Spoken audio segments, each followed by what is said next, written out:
Hello guys, welcome to your own YouTube channel English with Teacher Shiv.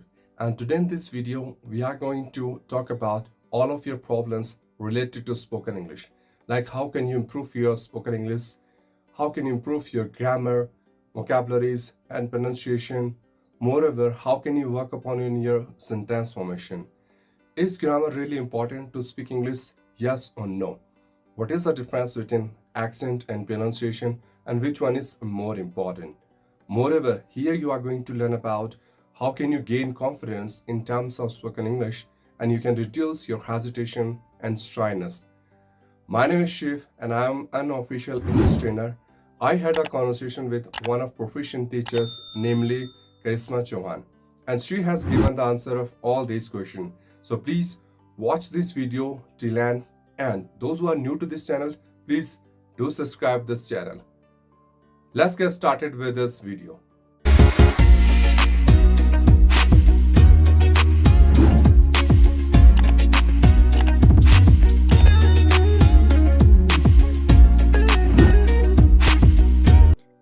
That's a very simple thing.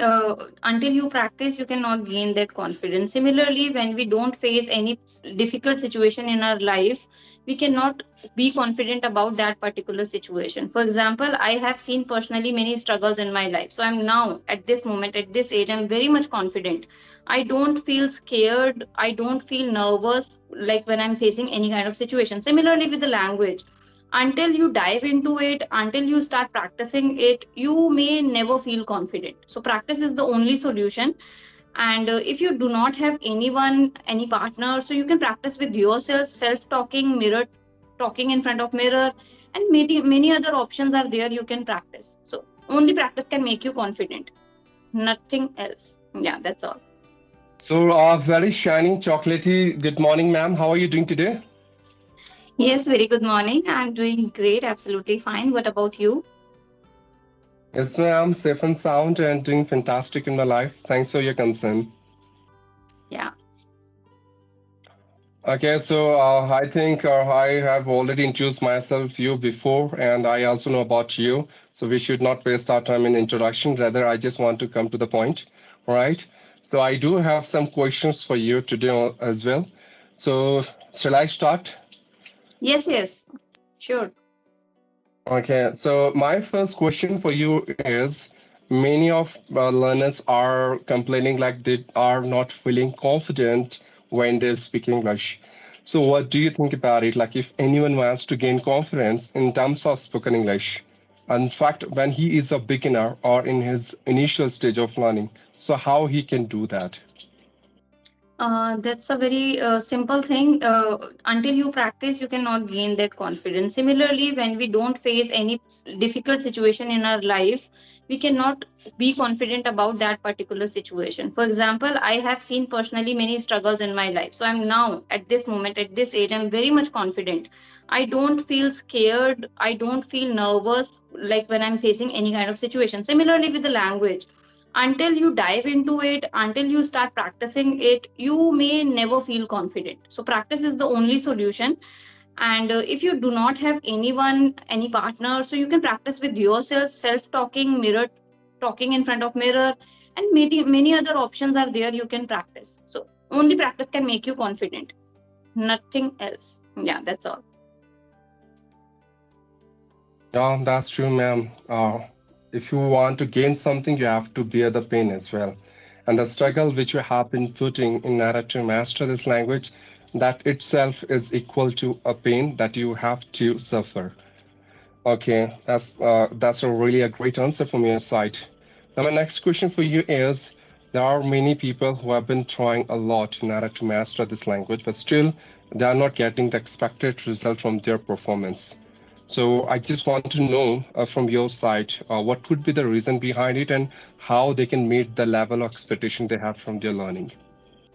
Okay, so what I feel is that they are not putting their efforts into the right direction, because we all are working. We are very, like, we thought that we are putting hard work, but that hard work should be in the correct direction. Then only you will get some result, right?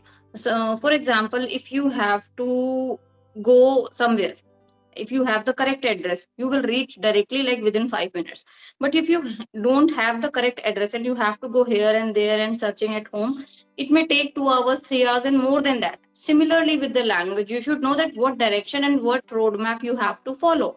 If you will follow the correct way of learning, you will be able to get the result as soon as possible. And for that, you can, what you can do that, like when we were learning English, and like when we are, especially I'm talking about me, when I was kid, I did not have so much of resources for learning English. I was only depend on the books and dictionaries. We used to search meanings in the dictionaries as well. But now in this generation, people have a lot more options, and they can find a correct guidance through YouTube also. They can watch a few videos, they can assume one mentor for themselves, whatever they feel comfortable to listen, and they should follow the right path, and 100% you are going to get the results. Sometimes putting efforts into wrong direction may lead to delay the success. This is what I feel. So obviously you should follow the right path, do practice, but in the correct way. Wow, that's really amazing fact about this language. Like you have to make a roadmap first, then you have to track your performance, and you have to stick with that. You should not be distracted with any mean of deviation. Super. And my next question for you is, there are many intermediate speakers of English, and they want to become an advanced speaker. So I just want to know from your side, what are the things or what are the steps they can take in order to switch from intermediate to advanced level? Even I am struggling for a lot of time, like for long back, to go on the advanced level, but I'm not, because what I feel is that I'm somewhere not putting that much effort. Putting your effort is really important, again, into the right direction. So what I feel is that I'm willing to reach on advanced level, but I'm not putting my efforts which are required to reach on that level. So first of all, I have to put that, and then only I can reach it. What you have to do, again, you have to practice a lot. You have to listen to the advanced speakers. See, when you are beginner, you're supposed to listen the basic conversations, storytelling, story reading, these kinds of things you do to improve. But since you are on an intermediate level, you have to choose your mentors very carefully, that the person whom you are listening, he should be on advanced level. He should speak advanced level of English. Then only you're supposed to learn something, some words or like the language, and then only you can improve. So this is what you have to do. Yes. And second thing, that I don't think so, like you are not an advanced level, because when I'm talking to, I'm feeling like I'm listening to a native speaker of English, though you don't have any foreign accent, but still the articulation, the interpretation, everything is really remarkable. And and I'm not being cheesy, okay? Because I don't even know how to like being flatter and all those things. Whatever I'm saying, I mean it.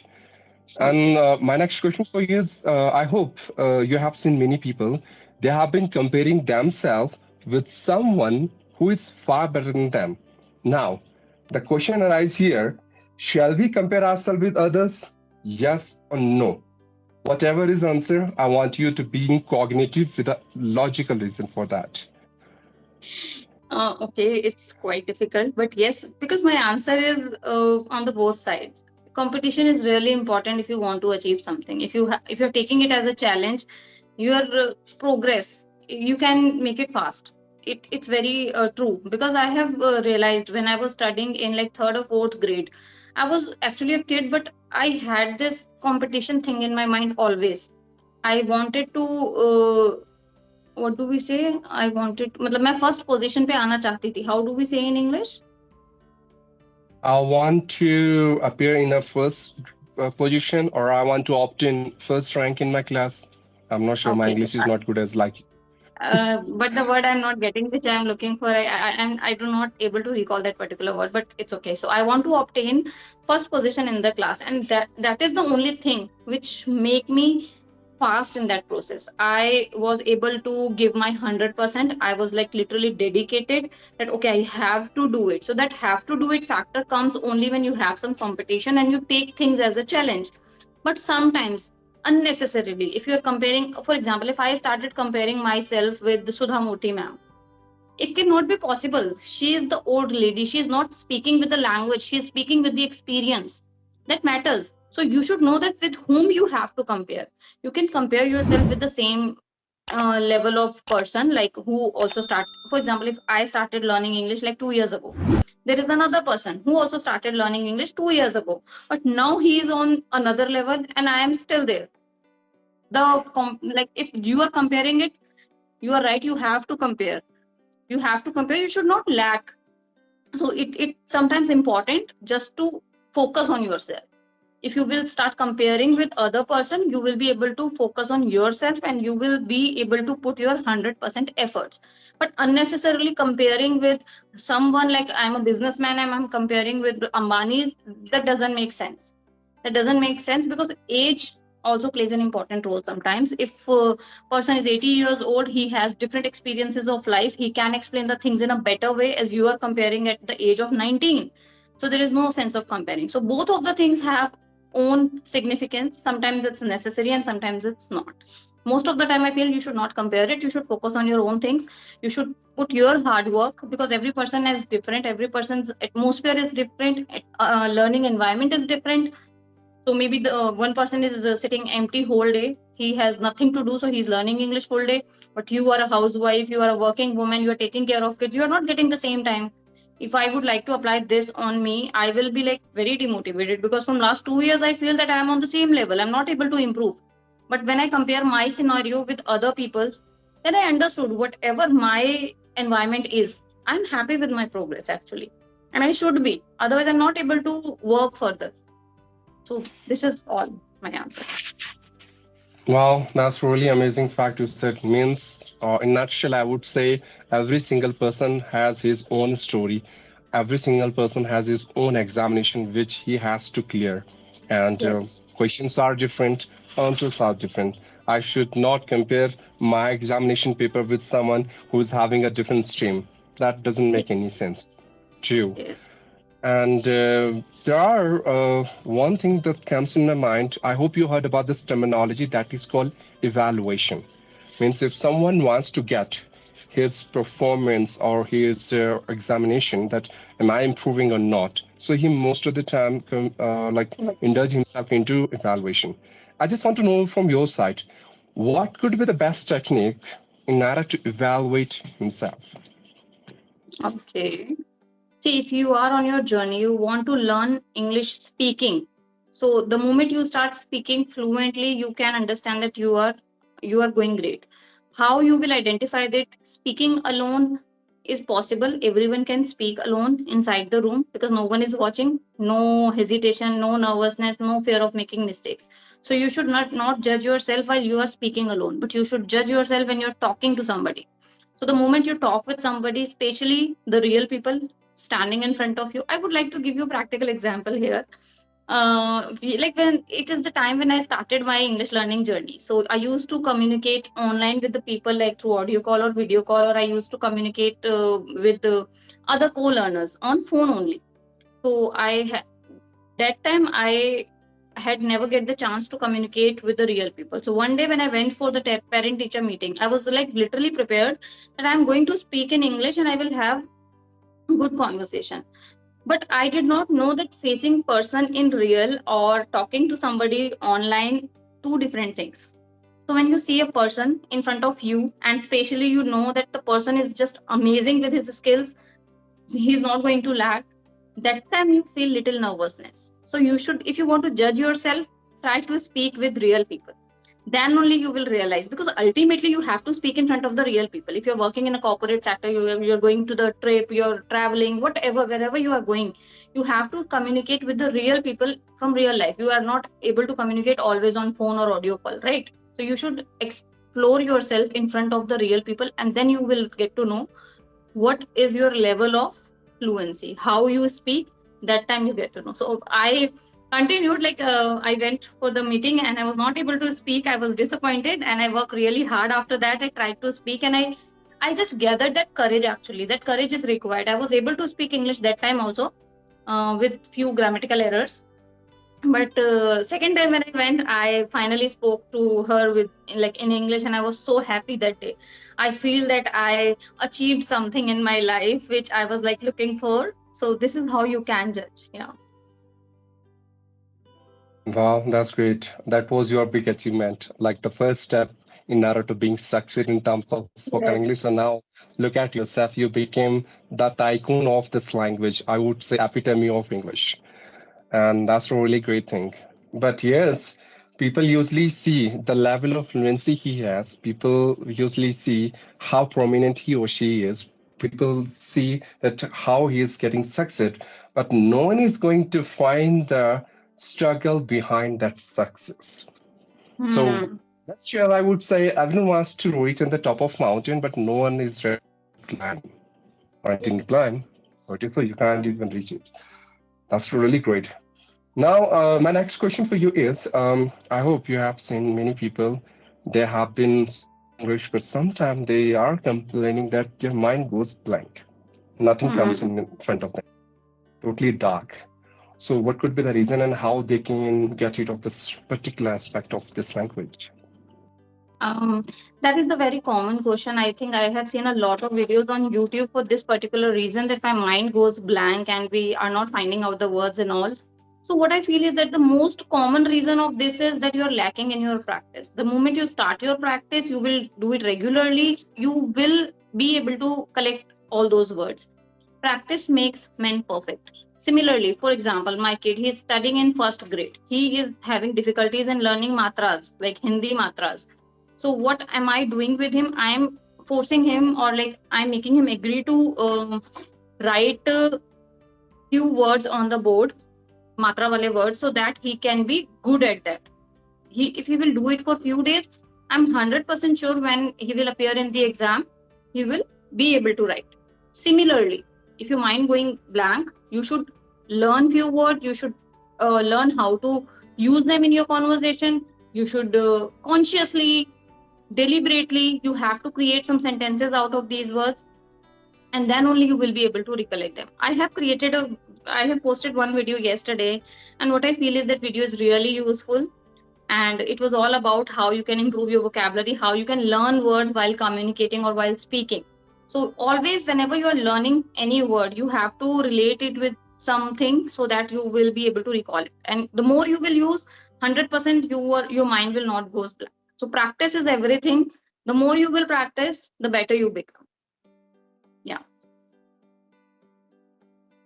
To practice some make some man perfect. Though I don't believe on it, I have some reason for it. Some other day I will tell you, but I don't believe on it. I have some other concept. And Okay, but I want but to know yes, your concept. okay. So usually people say that practice makes a man perfect. I totally deny this aspect because what I feel, no one is perfect in this whole world. Every single person has some perfections with lot of imperfections. You may be good in English, but you may not be good in singing or dancing, in which I am good in. All right. So every single person has its own skill, a unique technique, a pattern that that makes him or her particularly different from someone else. So, but again, focus practice can ensure your progress if you do it on a continuous basis, if you are being consistent towards that. Only focus practice. Now, most of us, we don't even know what is the meaning of focus practice.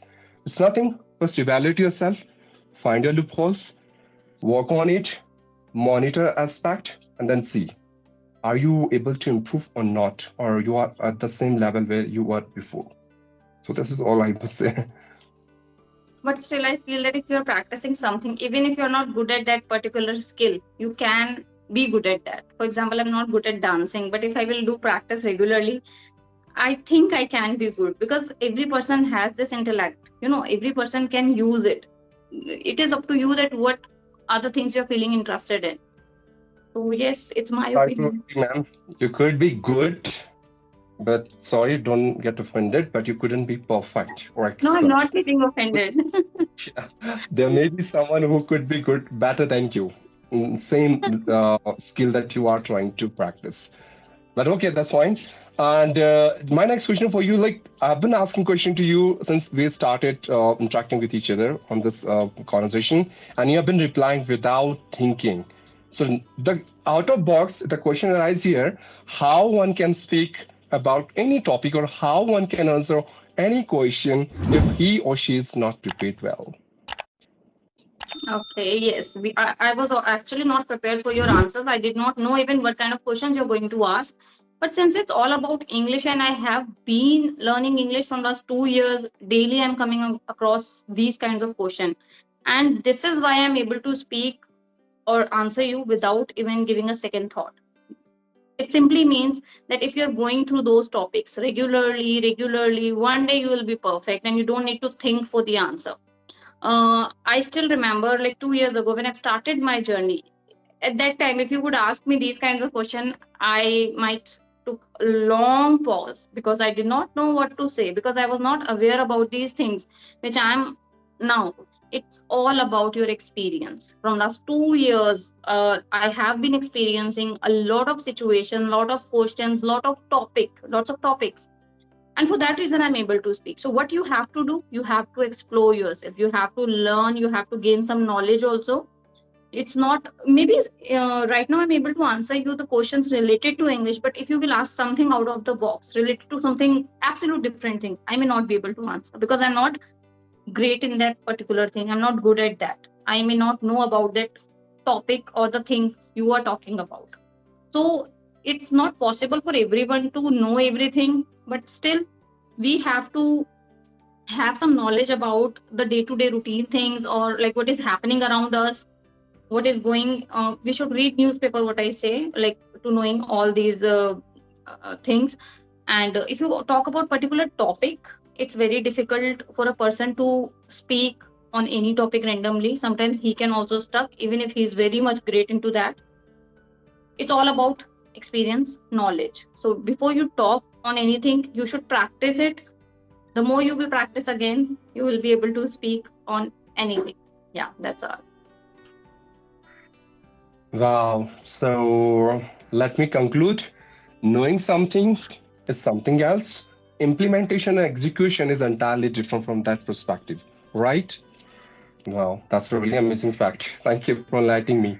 And my next question for you is, when we are talking on one-on-one conversation, as I'm talking to you, what are the basic etiquettes and points one should keep in accounting in order to make that conversation healthy and constructive? And especially in case when both are a stranger for each other, as I'm a stranger for you. Okay. First thing, we should not move our hands a lot, which I am moving now because I'm not sitting in my comfortable position. I'm sitting on the stairs, as you can see, and I'm just holding my phone in my hand. So this my hand unnecessarily moving. It should not. If you are making a professional conversation, you should sit straight like this, first of all, and you have to put your hands down. Do not move unnecessary until you need them to make some gestures. You should be take care of about the background as well. Sometimes I have seen people are taking phone in their hand and just moving here and there and going around. You should not do that. It doesn't look actually like if you're having conversation with a stranger. Why I'm telling you, because the person who's listening to you, he get distracted sometimes. So your background should be clear. You should sit straight. You should move your hands only when it is required. Do not unnecessary itching, rubbing, nothing. We should not do that. It doesn't look good. Also, we should talk professionally. As you told me in your first conversation, I have learned this thing from you that if somebody is a stranger, we're supposed to talk to him professionally, not personally. I have different nature. I can be, I'm kind of extrovert person. I have this habit that I can mix up with anyone very easily. I don't take much time, but not everyone is same. There are many people, everyone is different. So your first conversation should be the professional one. You should know about the other person, what are his likes and dislikes. Then you should initiate the conversation further. I think these are the basic ethics. And there are so many, I'm not going to elaborate everything, but these are the basic one we should take care of. Sometimes I have seen people are, attending call and they're just, half lying position. It doesn't look good at all. The person can be frustrated. At the same time, he's not going to tell you on your face because not everyone has the same habit. However, I have this habit. I can tell you directly if I feel something weird or, I don't like something. But not everyone has this habit. There are many introvert people. They cannot say anything, but they can only feel it and they can keep it in their mind. So it's not good impression about you in their mind. So yeah, that's all. Wow, very golden points. Next time I will be take care of all these things. Yeah, that's really amazing. And my next question for you, for example, you spoke about a topic or you have answered someone's questions. Now he wants to give feedback to you for your spoken part. So how would you take that feedback? Because I've seen many times when someone is making a mistake, so people usually say, you made a mistake here, and this is your mistake. So what do you think about that feedback? I am very positive about feedback. Even now, even some people say that I'm very fluent, I'm really great with speaking. I know that I'm making a lot of mistakes. And whenever I'm making these mistakes, people actually comment me. Even in yesterday's video, I have seen a big comment about my mistake. So, I really appreciate those people who are taking out their time and telling me that here you are going wrong. Because what I feel is that if somebody is poking you out for something, you're not going to forget that thing forever in your life. So this is important. Sometimes feedbacks are important, but unnecessarily feedback. Sometimes what I have seen one person, I would like to tell you, maybe he or she is watching my video. So it's like 1 year ago, whenever she watched any of my video, she or he used to comment me that there is a gap between your teeth. She used to comment every time. I don't know why. Like it is So literally unnecessarily. I tell him or her that I know that there is a gap between my teeth, but what do you want to do with it? It's just unnecessary. Just talk about English. Correct me wherever I'm going wrong. So you should not entertain these kinds of unnecessary comments. Somebody saying your one comment repeatedly I was getting, your nose is beautiful. Oh my god, I was like, why people are doing it? How much time they have to comment these kinds of things? So if somebody is telling you about your speaking skills or something which you are already working on, you should take them seriously and you should try not to do that. But yes, again, I would say that every person has a different opinion. Maybe somebody is like my English or somebody is not. So I cannot entertain all of them. I know many things about me. I have a surety that whatever I am speaking or I am expressing, I am correct. I'm correct. If somebody says, no, your expression is not good, I'm not going to listen to them because I know that my expressions are well, my expression is good. So few things you have to believe in yourself. You should not listen to them. But sometimes if somebody is telling you the logical thing, the actual thing, you should take them positively and you should try to implement them. And I always, take all those comments very positively, whether it's negative, positive. I always take them positively and try to improve them. Yeah, that's it. wow, that's really great aspect. And being positive towards feedback is really a good habit because sometimes what we think that we know everything about ourselves, but it's not true. There are so many things that we are not aware of about ourselves. But the person who's watching us, the person who's observing us, he can easily notice all those things. And if he's being straightforward and giving a very constructive feedback, you should say thanks to him first, as he's giving a lot of time in order to notice you. And then you have to work on that feedback. It's not like, okay, yeah, I'll take care of it, and next time you are making the same mistake, there's no fun of having that feedback. Yes. Okay, so my last question for you is, what do you mean by fluency? What are the attributes of a fluent speaker?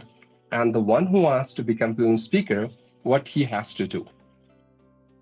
Okay, so the first question is, what is fluency? For me, fluency is to express your opinion without giving pauses, too many pauses, I would say. Sometimes what happen, like somebody is ask you something, you have a clear structure that, okay, this is the answer, but even though you're not able to express them. I think I have to disconnect this call. My son has just wake up. I have to go. Okay, no worry, ma'am. It was really healthy and productive conversation with you. I've enjoyed a lot. Thanks for giving your precious time and connecting with me. Next time, I would come up with some different and new questions for you. Okay, sure. Thank you so much for joining me. I'm sorry that I'm not able to answer your last question. We'll continue next time. No, ma'am. We'll talk again. Bye-bye. Take care. Bye. Bye. Bye. Bye. Thank you. Okay. Okay.